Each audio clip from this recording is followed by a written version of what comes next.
Good morning. Welcome to the Unitarian Universalist congregation at Shelter Rock. My name is David Carl Olson.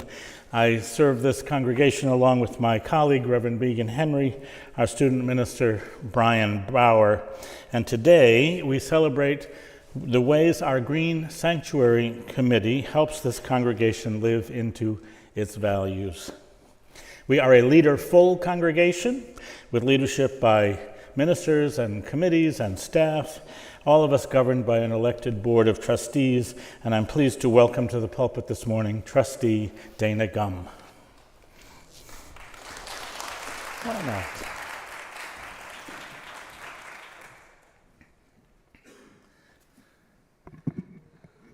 Good morning and welcome. Whether you're a visitor, a newcomer, or a longtime member of this congregation, you are welcome here. Wherever you are on your spiritual journey, you are welcome here. In this community, we use science, reason, and an open heart to explore life's many mysteries. To learn more about our congregation, please speak to one of us on the chancel, visit the welcome desk in the lobby, or go to our website, www.uucsr.org. Each Sunday, we offer a light lunch immediately after the service in our social hall. We ask for a modest donation, but if you're a first or second-time visitor, lunch is on us. Yes, there is such a thing as a free lunch. And no one is turned away for an inability to make a donation. The Board of Trustees invites you into the fuller life of the congregation. And I have to say, today is one of those days I feel like I need to clone myself because there's a lot going on this afternoon. At 12:30, the women's group will gather in the ballroom of the Beach House for their luncheon and annual meeting with elections. At 1, the building use leadership team will hold a town hall to consider future use of the Beach House, as well as to hear about other uses of our facilities. And this is especially exciting. All the space we have here, finding ways of utilizing it to benefit the congregation and the community. Very, very exciting. That town hall will begin in the bride's room with the option to move into a larger space as needed. Also, I got this thing on, so I'm okay. You can stand. Also at 1 o'clock, we'll show the second part of the Henry David Thoreau series, recently aired on PBS. That'll take place in the art gallery. And simultaneously, members will gather in the conference room downstairs to write postcards to be sent to swing districts to encourage people to vote in the midterm elections. On Tuesday evening, there's going to be a repeat of that town hall online with the building use leadership team to continue the discussion of the future use of the Beach House and to welcome thoughts about our entire complex. You may access that meeting through the calendar on our website. One final and important note, we're now in the membership renewal period. Each of us must make a financial contribution by the end of July to remain a member in good standing. Please respond to the letter that's going out to each member this week. You may also simply go to the giving page on the website and make your contribution. At Shelter Rock, we aspire to be a loving religious community where we can grow spiritually and build a more just and joyful world. You're welcome to join us in this journey. Thank you. Thank you, Dana.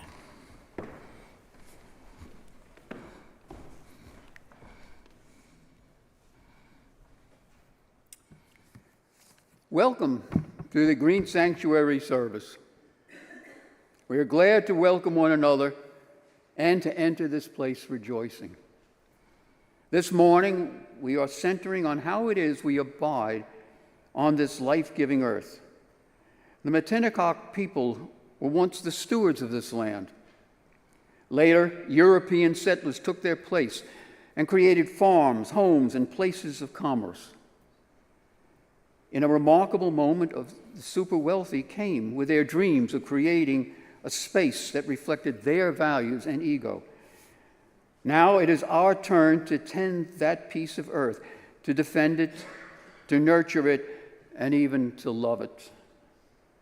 and to know that it is a place that brings drinking water to us and our neighbors and provides open spaces and woods that bring delight to our hearts when they are heavy with the business of the world. Spaces that may bring us closer to our sense of the holy. Together, we move past systems and cultures of private ownership of land and the extraction of resources and say instead that it is the land that owns us, that we may be a resource to that land. We hope to be a partner in this self-renewing cycle of creation. We honor the earth and pledge to see our actions with one another as a declaration of that honor. Mindful of that moment, we enter this sacred place by lighting the chalice.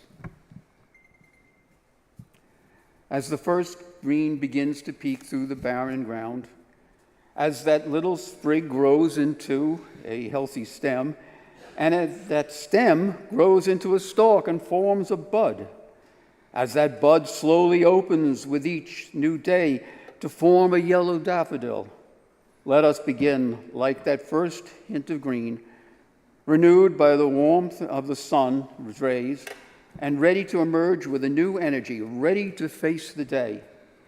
We light this chalice to bring a glimmer of warmth into our space. Please rise as you are able, willing and able, to sing our opening hymn, number 65 in the gray hymnal, The Sweet June Days.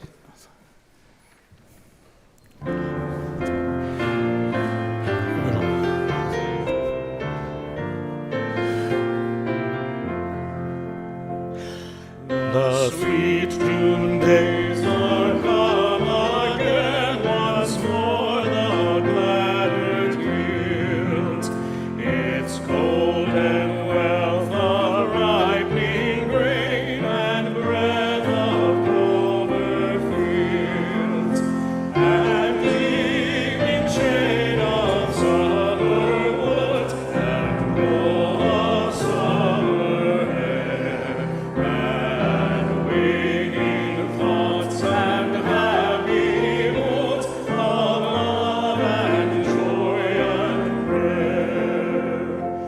The sweet June days are come again, the birds are on the wing, bright anthems in their merry strain, unconsciously they sing. Oh, how our cup brims with good these happy summer days. Now for all the joys of field and wood, we lift our song of praise. Please remain standing. Take a deep breath and let it out. Take a breath, I imagine this one to the side, to think of all the people with whom we live and move and have our being in this world. And let it out. You're about to make a big promise all the way from earth to sky. Big breath.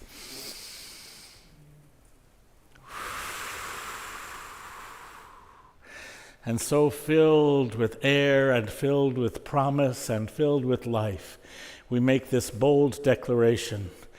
Love is the doctrine of this congregation, the quest for truth is its sacrament, and service is its prayer. To dwell together in peace, to seek knowledge in freedom, to serve human need, this do we affirm and covenant with each other. And shall we sing?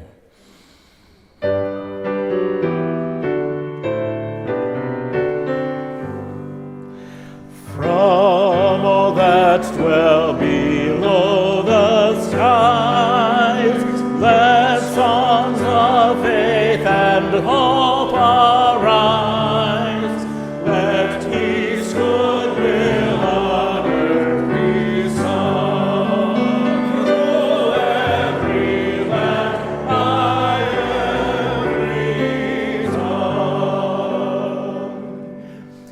just to make it even more complicated, stay standing for just a moment.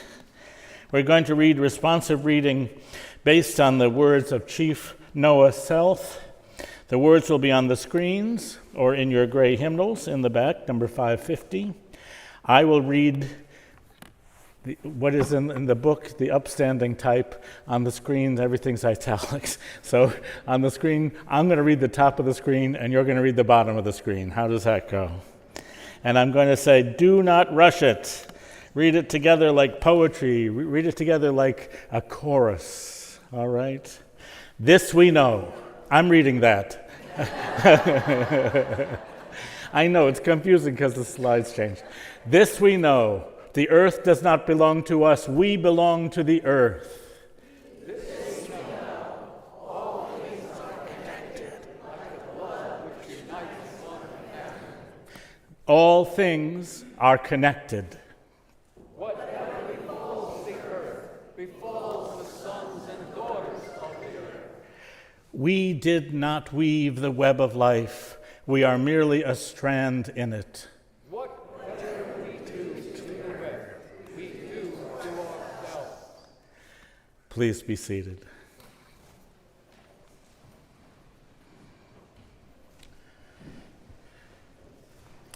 Is Pamela here? Okay. So this is a problem when you invite people who have to be in two places at once. I'm going to read the script that was prepared. This is a greeting for the summer solstice. Because we were so busy, doing General Assembly things and congregational things that we piled on top of General Assembly things last weekend, we did not mark the summer solstice, but I thought we would take a moment and do it today. So this is an affirmation from a women's ritual. I draw the summer sun into my soul and hold my high power today as solstice energy courses through my veins and connects me to the ancients, to the ancestors, to all who have gone before. I am divinely alive. I feel the warmth of my beloved sun as its rays dance upon my skin on this, the longest day of the year. Now, if we were outside, we would be burning mugwort, which is the equivalent of sage that would be used in this part of the world, and we would be smudged with it. So just imagine that. Today, may you embody the spirit of the Empress who rules through love, whose heart leads the way.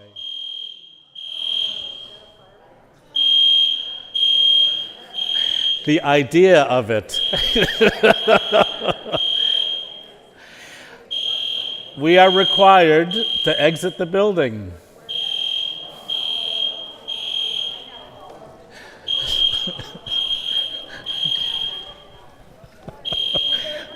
You have quite an imagination. Oh my.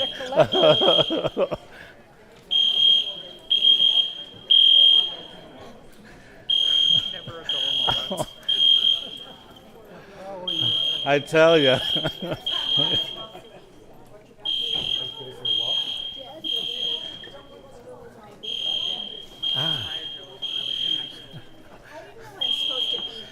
Oh, it's okay. I didn't know. I'm setting up over for the luncheon. Oh, I'm so sorry. It's all right. It's all right. I just walked in. I'm like, oh no. And Ellen, am I going? Hi.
right to the podium is close.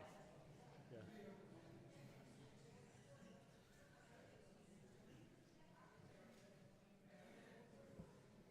So just so you know, the fire marshal said that because there was smoke in the beach house kitchen, that he has to investigate that. And it's cooking, so there's smoke sometimes when cooking happens. And he said this building is discreet enough from the beach house that we could come back in. Although we all have to feel like we're on the runway and the cameras are flashing everywhere for a few more minutes.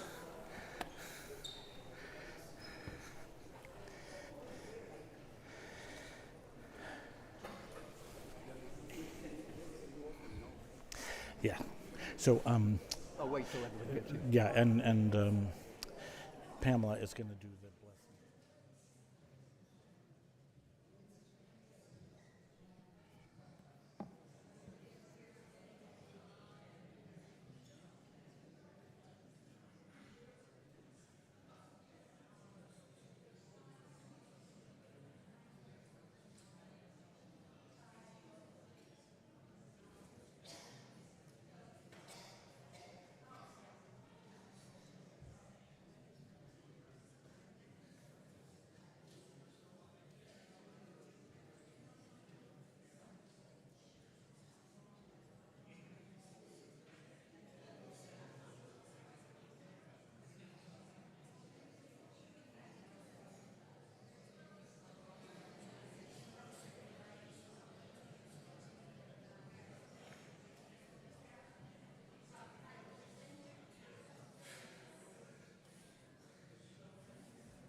So I'm going to invite Pamela Pendergast to come up and continue with the blessing for the solstice and see what result we get.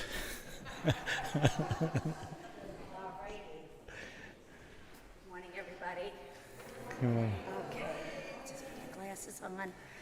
Okay. Greeting at our summer solstice. Today may you embody the spirit of the Empress who rules through love, whose heart leads the way, who relaxes into her senses and lets her sexuality flow. At this time of rebirth, may your consciousness and understanding be awakened, deepening your joy of being alive, your appreciation for life. May you take in the warmth and power of the sun today. Let it energize your body, radiate love through your heart, and feel through your strength. May I ask you all, as you are able to rise, to be blessed. And if you'd like to put your hands like this or something to receive a blessing, it's coming your way. Okay. As the sun spirals its longest dance, I bless you. As nature shows bounty and fertility, I bless you. May you live in loving intent to fulfill your truest destiny. Thank you. Blessed be. Have a seat. We're going to do a song first. I think there's a song first. Yeah.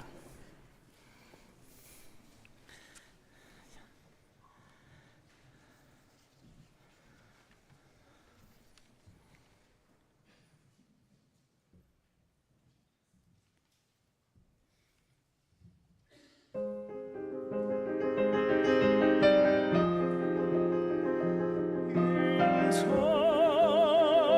of silver rain, the earth puts forth new life again. Green grasses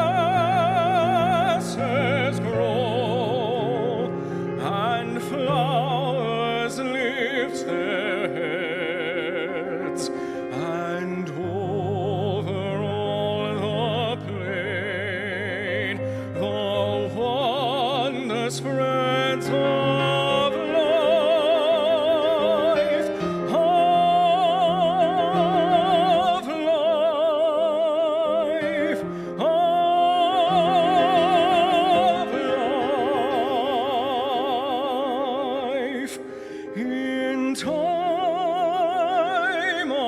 rain.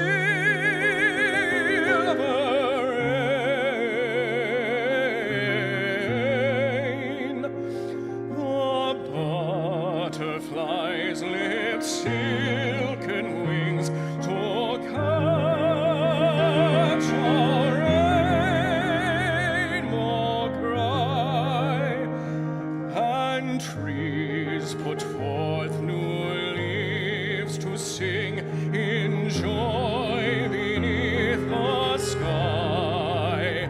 And down the roadway passing boys and girls go singing in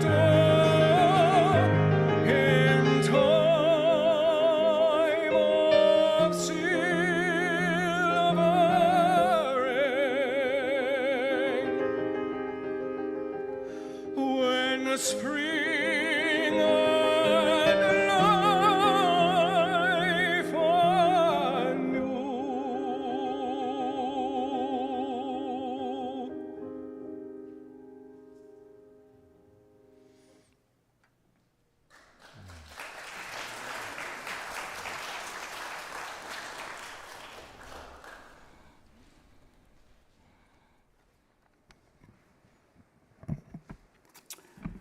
Whenever this congregation gathers for worship, we seek to live our Unitarian Universalist values in the world by acts of generosity to bring positive change into the world.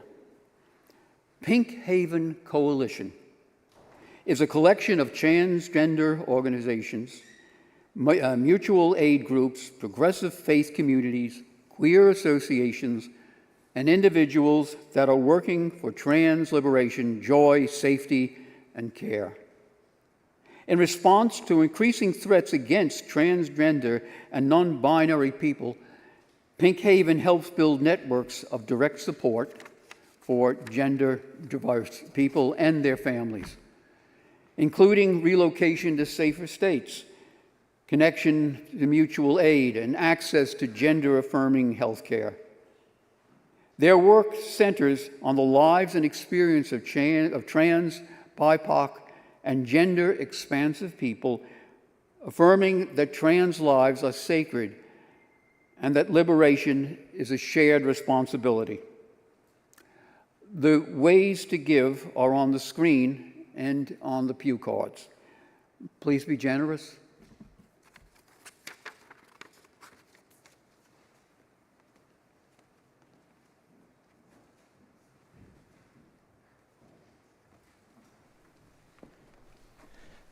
Before Brian sings again, I just want to say thank you to all of you for being able to transition out and to transition back, and and for us to be. That's just an emblem of resilience, and I believe we are a resilient community, and it's I'm gratified by your participation in such resilience, and I'm also really happy I requested this song, and I'm looking forward to it.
Far as the eye can pass, are golden Kinka fields with silver edge, where the cow parsley skirts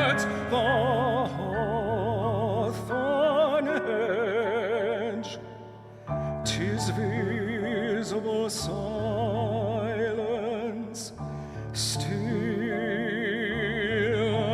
as the hourglass.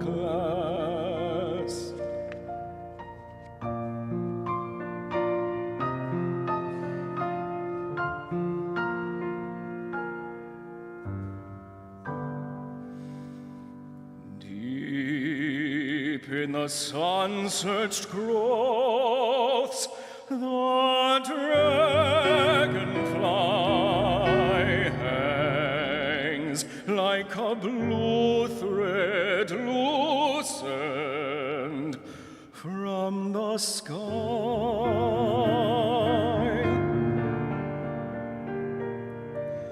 So this winged hour is dropped to us from above.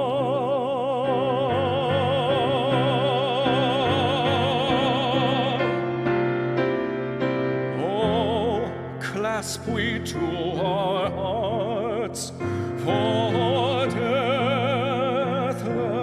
dower, this close companion inarticulate hour, when twofold silence was the song.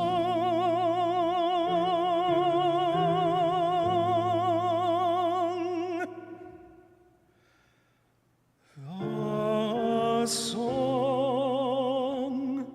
of love.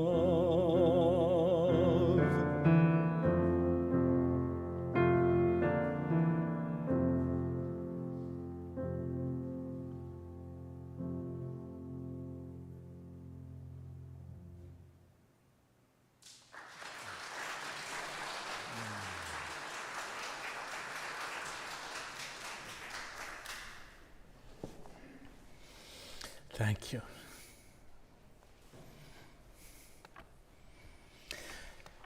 When I think of the ideals of our Green Sanctuary ministry, I attend to the thoughts that our desire to live more fully and responsibly to this land, to this neighborhood, to the history of this place and the future that we hope to bend toward more beloved community, I think about the ways that we need to pay attention.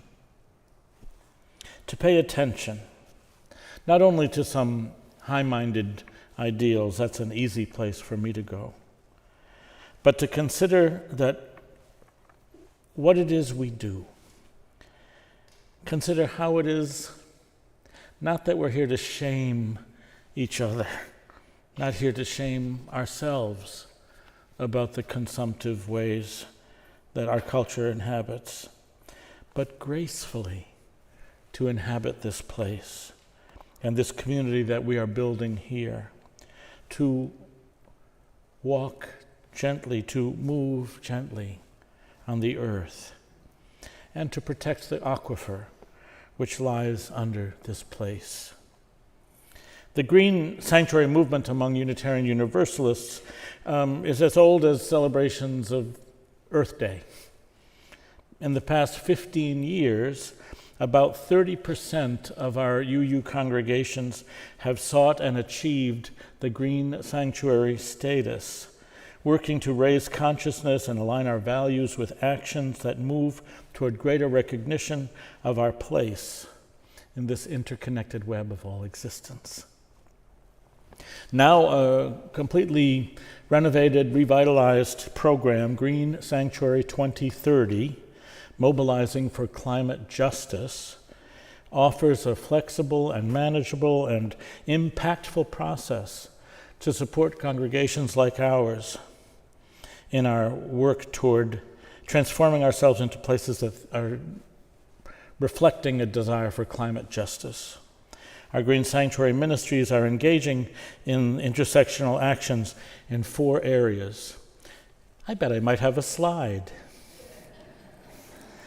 The Green Sanctuary movement asks that we think about congregational transformation that'll allow us to work together to improve the ways that we organize with each other, communicate with each other, collaborate with each other. Community adaptation and resilience will cultivate communities of care to prepare for and respond to climate disruption. We may not feel it the way other people do, but we will feel it, and we may be in alliance with communities where climate disruption is severe, and we may have to figure out what to do about that. Justice actions allow us to partner with those who are most impacted by environmental injustice and climate change. And mitigation efforts will be about reducing emissions for energy usage, transportation, waste, and consumption.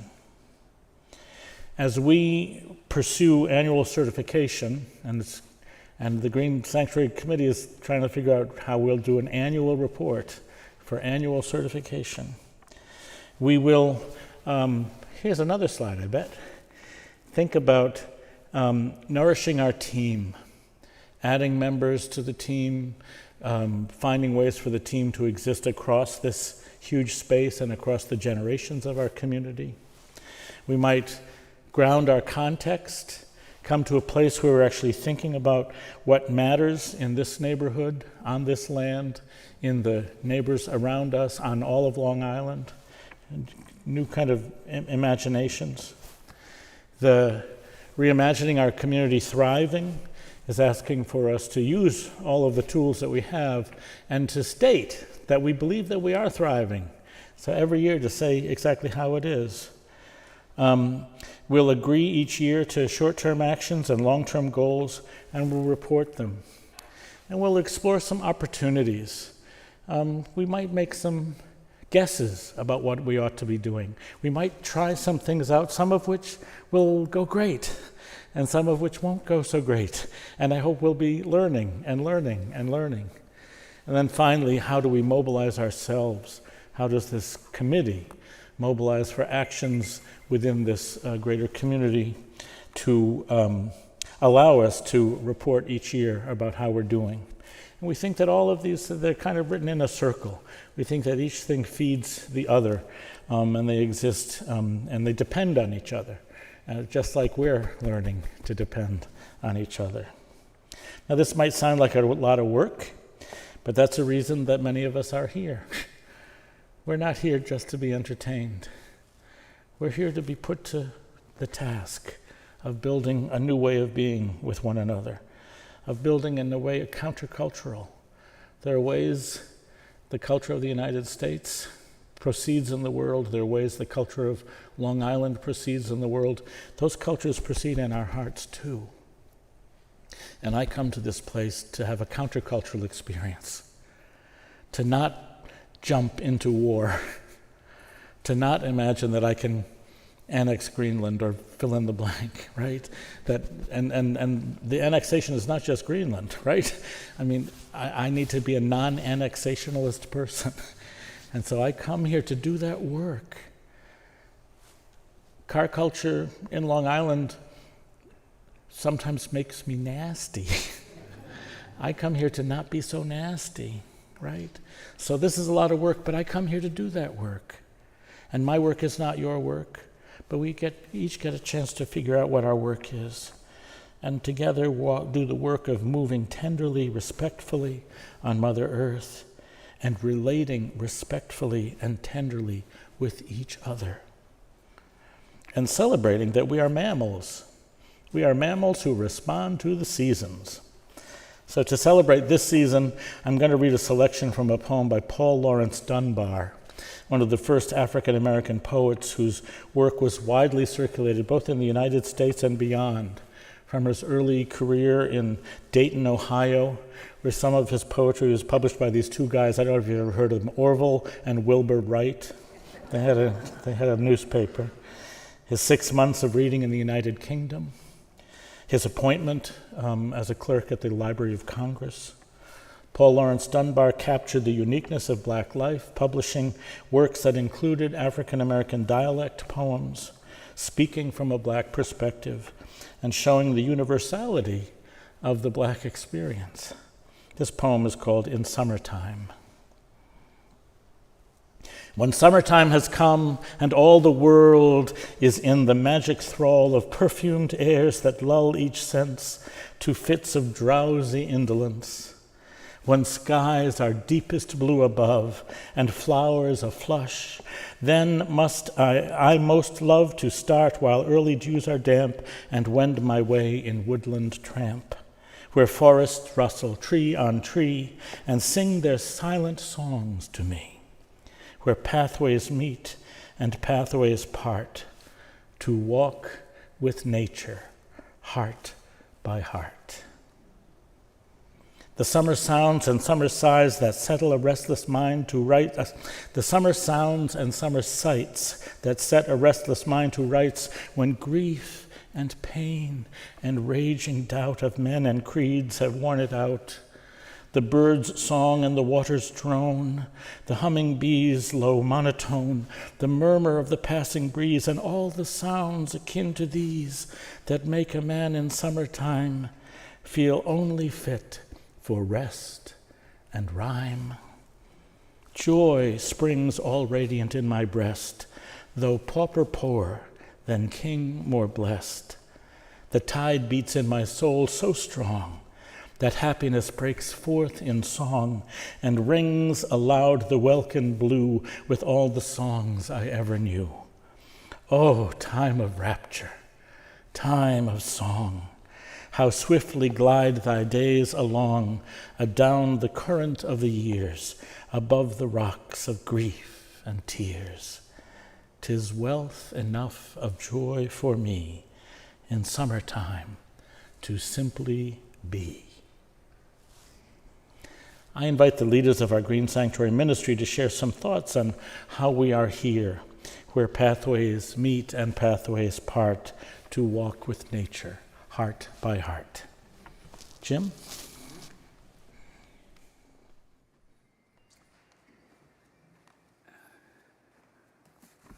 I've got to ask this.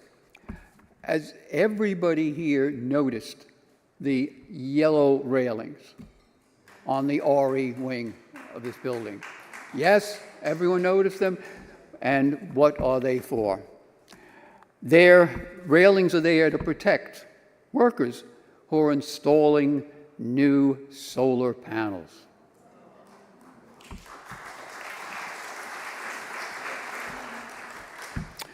Let's start at the beginning.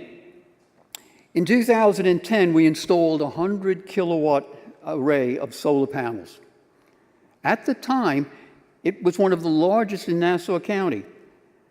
Solar panels typically do last 25 years or longer. We replaced the panels prematurely due to changes in the law regarding rebates. A contract had to be signed before December 31st, 2025. The new system is almost twice as large, 195 kilowatts, and will cover more of the RE wing than the old system did.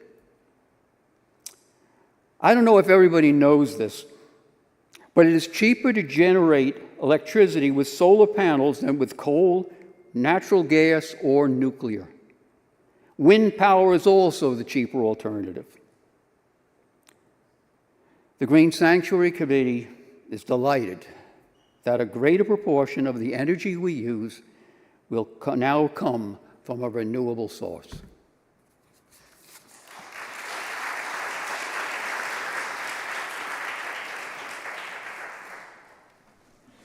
And I don't know if you noticed the photograph that you saw where they just came off the truck.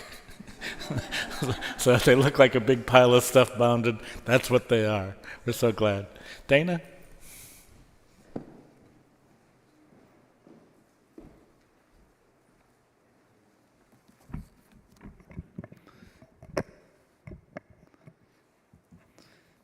My mother used to say, patience is a virtue of long life. At times like when my brothers and I were anxiously awaiting the opening of Christmas presents. That's a good sentiment to keep in mind here at UUCSR. We are a community with democratic values, and we honor full and complete discussion before decisions are made. That can take time. Another wise person, other than my mom, has said that patience is the companion of wisdom. I would add another P word ahead of patience to fully express that virtue. That word would be persistent, making persistent patience the value that results in good decision making. I'm here to discuss our wildflower meadow, which you can see right out the window there, which is truly an example of persistent patience. The process started some 4 years ago when we prepared a land management plan for our 100-acre property. The plan identified projects that would increase the accessibility of our beautiful property for congregants and that would enhance the interdependent web of nature of which we are a part. The congregation's Sustainable Land Management Statement, passed in 2023, pointed us in the direction of promoting a sustainable natural landscape that future generations could benefit from and enjoy. The Wildflower Meadow Project got underway to create more biodiversity at the western end of the Great Lawn. Now, don't get me wrong, grass is a wonderful plant. You can actually walk on it, and it does no harm. But in terms of biodiversity, it's a green desert that does not support much in the way of wildlife. On the other hand, a wildflower meadow has a wide array of grasses and perennial flowers that provide food and shelter for all sorts of birds and invertebrates. Pollinators, so critical to our food supply, flourish with the abundance of native flowers. We hired the leading landscape architecture firm in the Northeast that specializes in meadow development. A series of meetings spread the word and solicited reactions. We included in our plan a walkway through the meadow to make the area more accessible for wheelchairs and baby carriages. And you can see that right outside the window there.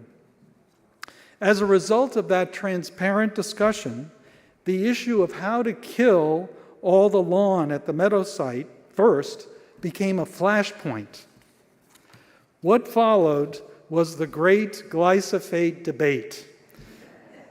Never did I ever imagine that I would learn so much about glyphosate. Fortunately, our landscape architect proposed an alternative, a new product called wildflower sod, which is the same idea as turf sod you would buy at Home Depot. But this sod consists of wildflower meadow plants that are just developing. First, the existing grass is stripped away, and the wildflower sod is laid down like carpeting. That sod can suppress many weeds that could reemerge. We were able to find a good home for most of our grass sod that had to be removed. The New York City Department of Parks and Recreation came to our site and harvested the grass sod and used it to beautify Washington Market Park in Lower Manhattan. If you're ever down there, take a look and say hello. And admire our grass down there just north of the World Trade Center. With the site preparation phase of the project complete, we're now in the process of installing the wildflower sod and doing additional seeding. Also, live plants will be installed in the fall. All this work is under the careful supervision of Agnes P. Swalina, our land management ecologist. What does this project say about our beloved community? We are a people who value full discussion and open decision-making. We are a people who want to make the natural world more diverse and productive. We are a people who want to make our property more accessible for all. We are a people who want to make life in all its forms more manifold and vibrant. I came across this little poem that expresses our value of enhancing nature.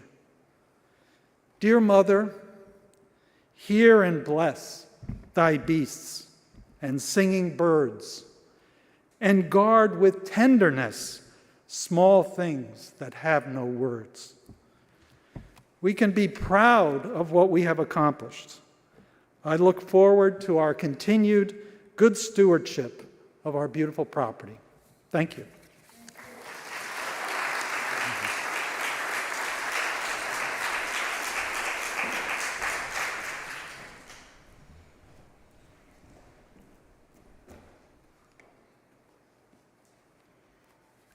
Hi, everyone. Good morning. My name is Jennifer. Most of you know me. I became the chair of the Green Sanctuary Committee last year, so I'm just completing my first year of doing this, and I do want to start off with my talk with saying thank you to all the people on this committee and the congregants that have been at this congregation for so many years who made so much of this possible. The last year has been a true blossoming on so many fronts with regard to the aspiration of the committee and things like the meadow, the hiring of Agnes Swalina, who has been so wonderful, and all of the work that so many people here do. I was asked to speak about dreams, and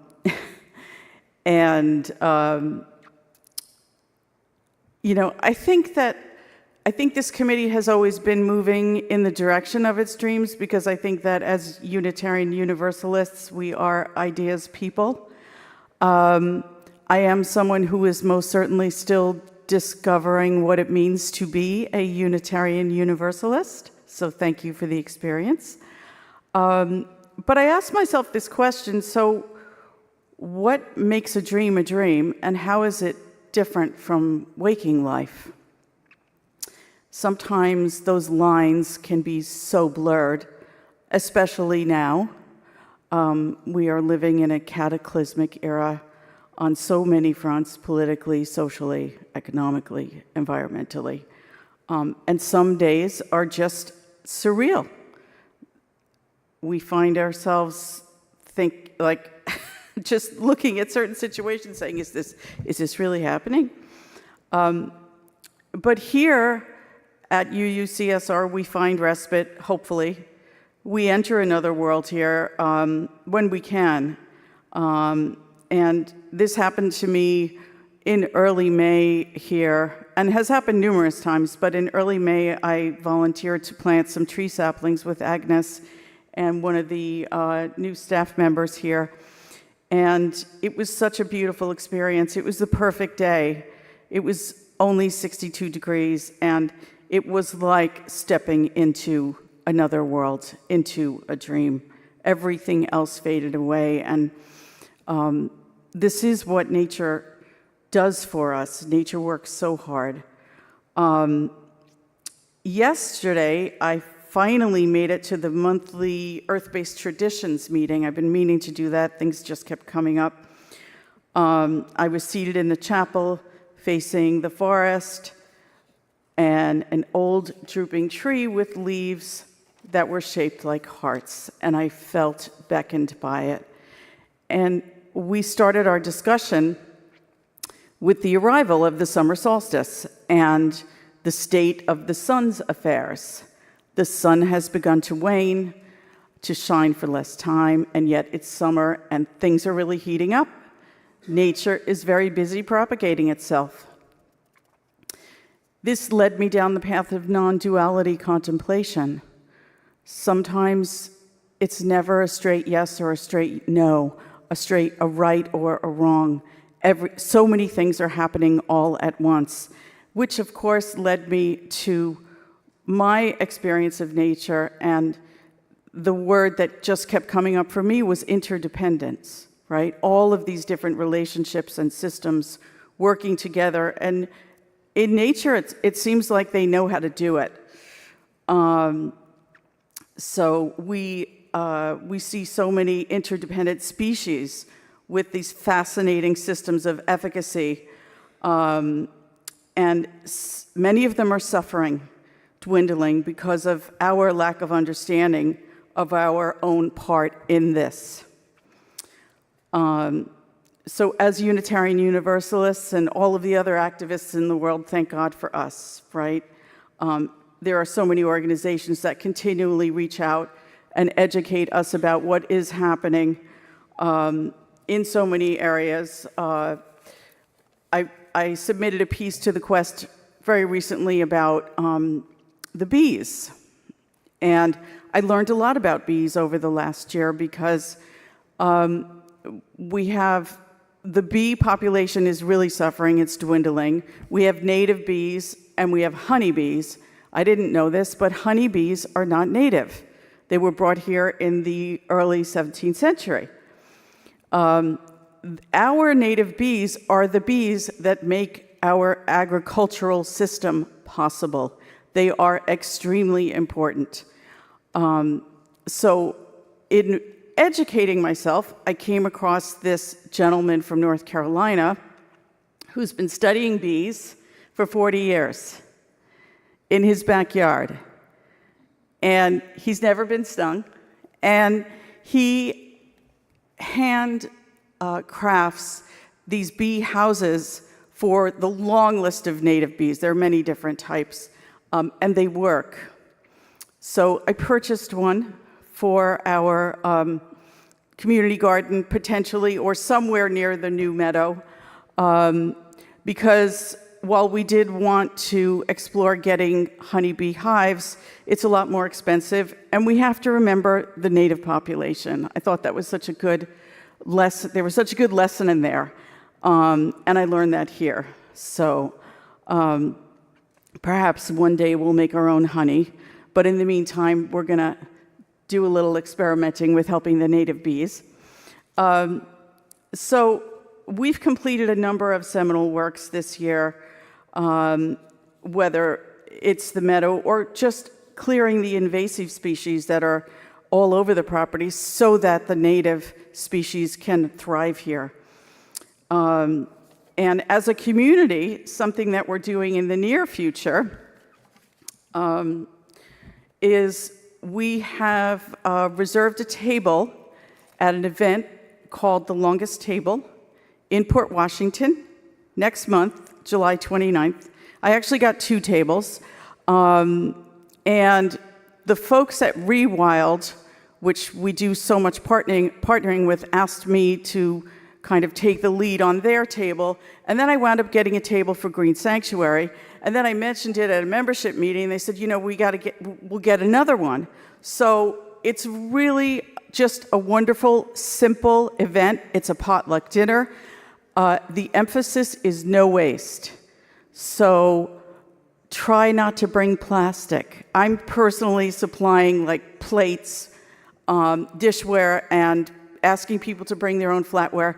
But it's a great exercise in practicing something that is good for us socially, good for our community, and good for the planet. There'll be more information about it in the Quest as far as how to sign up, but we're probably going to get a 3rd table. And it's from 5 p.m. to 7 p.m.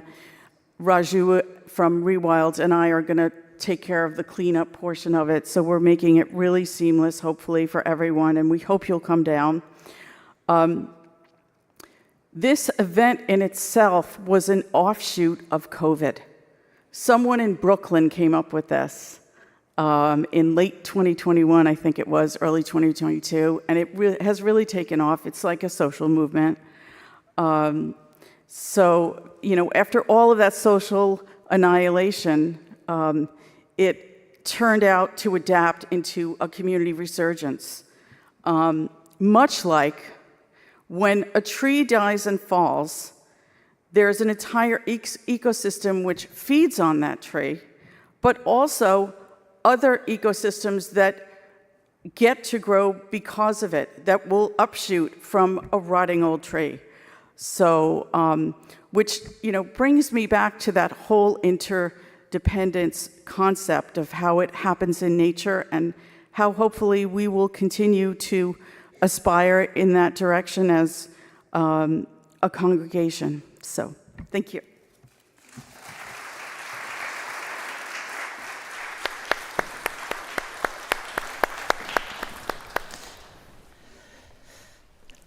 And I know that you are a committee, but I hope you don't mind when I call you a ministry. I think that that's how we are with one another. I'm going to ask us to do one little blessing for each other, to please rise in body and spirit.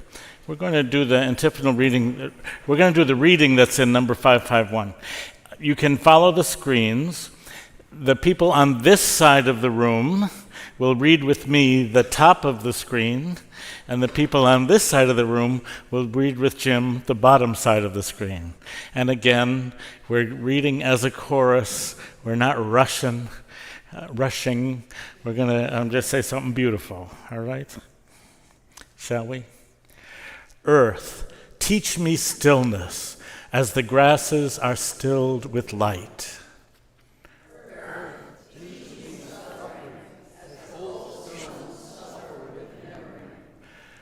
Earth, teach me caring as parents who secure their young. Earth, teach me courage as the tree which stands all alone. Earth, teach me limitation as the ant which crawls on the ground. Earth, teach me freedom as the eagle which soars in the sky. Earth, teach me resignation as the leaves which die in the fall.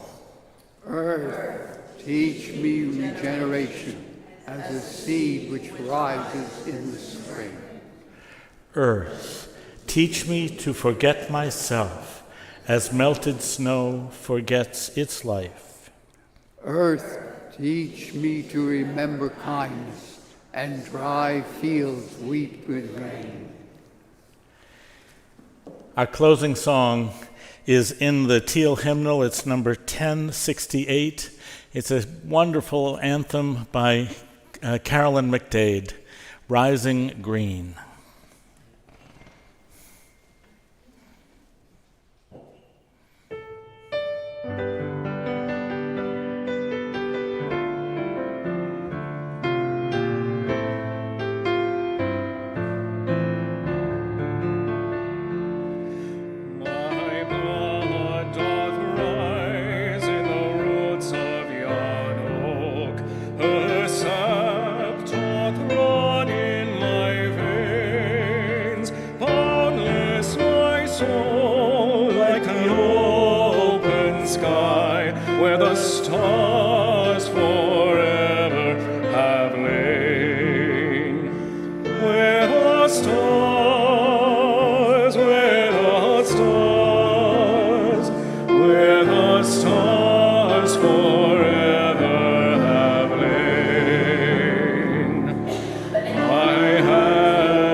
My sight as deep as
as you are able, I'm going to ask you to make a connection with someone in the room. It might be a look at someone that connects. It might be a fist bump. It might be, if both people consent, holding hands. But make a connection with someone. And I'm going to remember my colleague. Would you like to hold hands? The late Meg Barnhouse. And I'm going to sing this little blessing to you. Bigger than a valentine, bigger than a throne for a queen, bigger than a truck full of feathers bound for New Orleans, bigger than a mountain in Peru where the Amazon starts, bigger than the sky in Nebraska is your place in my heart. Not as little as a prairie wind, not as little as a forest fire, not as little as a thrill of the race that goes down to the wire, not as little as a May afternoon, not as little as a story that's true, not as little as the Milky Way is my love for you. Sweeter than strawberry jam, sweeter than a yellow rose, sweeter than the thrill of a baby when you tingle his toes, sweeter than a song you can sing when you're no more than 3, sweeter than a dream about flying is your love for me. Let's stay connected, even as we extinguish this flame. Blessed be. Please be seated.